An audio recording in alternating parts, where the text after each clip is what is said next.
بسم اللہ الرحمن الرحیم۔ پارہ نمبر 4 کا خلاصہ آپ کی خدمت میں پیش کیا جا رہا ہے۔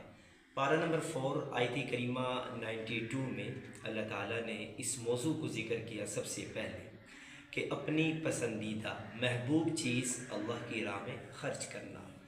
جب تک ہم اپنی پسندیدہ محبوب چیز اللہ کی راہ میں خرچ نہیں کریں گے اس وقت تک نیکی کا پورا اجر و ثواب حاصل نہیں کر پائیں گے۔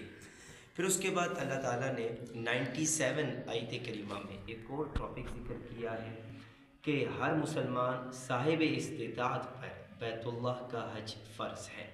پھر اس کے بعد 103 آیت کریمہ میں ایک ٹاپک ذکر کیا گیا کہ فرقہ واریت اور اس کے سد باب، کہ ہم سب مسلمان اس سوسائٹی کے تمام لوگ اللہ کی رسی کو، قرآن کریم کو مضبوطی سے تھام لے تو فرقہ واریت کا خاتمہ ہو جائے گا۔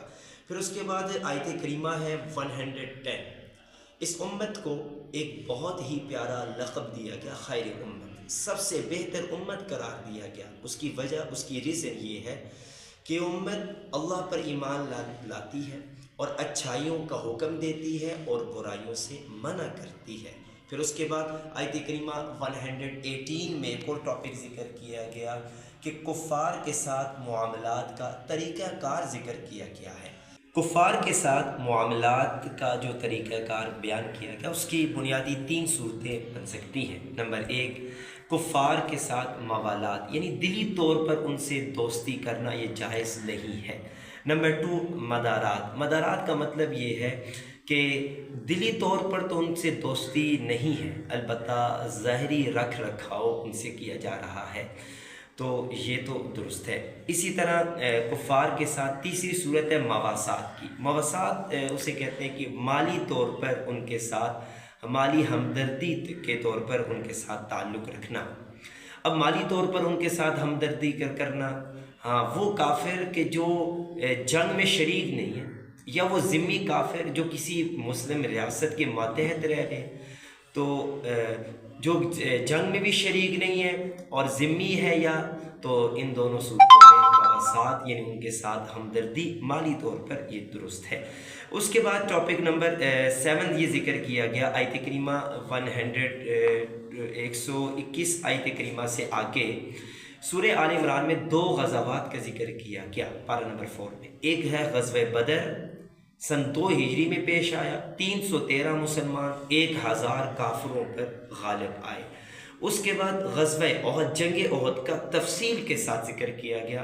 جنگ احد 3 ہجری میں یہ جنگ پیش آئی، غزوہ پیش آیا، 700 مسلمان ہیں اور دوسری طرف 3000 کافر ہیں۔ اللہ نے ان 700 مسلمانوں کو 3000 جنگجوؤں پر فتح یابی عطا کی۔ پھر اس کے بعد ایک اور ٹاپک نمبر 8 ذکر کیا گیا اور یہ بتا دیا گیا کہ مشکلات میں ایمان بڑھتا ہے، ایمان کو ترقی ملتی ہے۔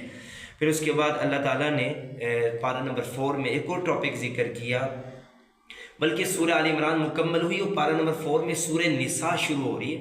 آپ یاد رکھیے کہ اسلام نے عورتوں کے حقوق اور ان سے متعلق ایک پراپر صورت قرآن پاک میں موجود ہے۔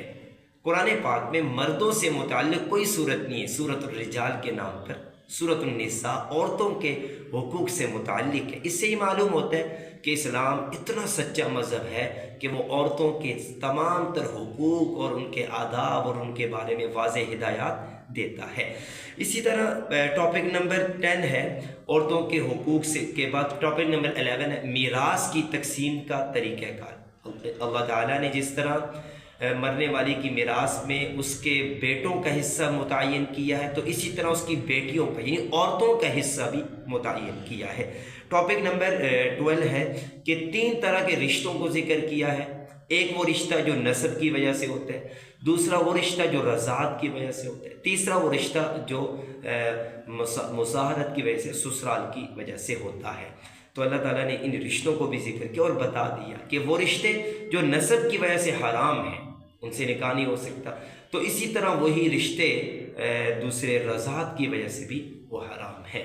یہ پارہ نمبر 4 کا خلاصہ آپ کی خدمت میں پیش کیا۔ نیکسٹ ویڈیو میں پارہ نمبر 5 کا خلاصہ آپ کے سامنے پیش کیا جائے گا۔ اللہ حافظ۔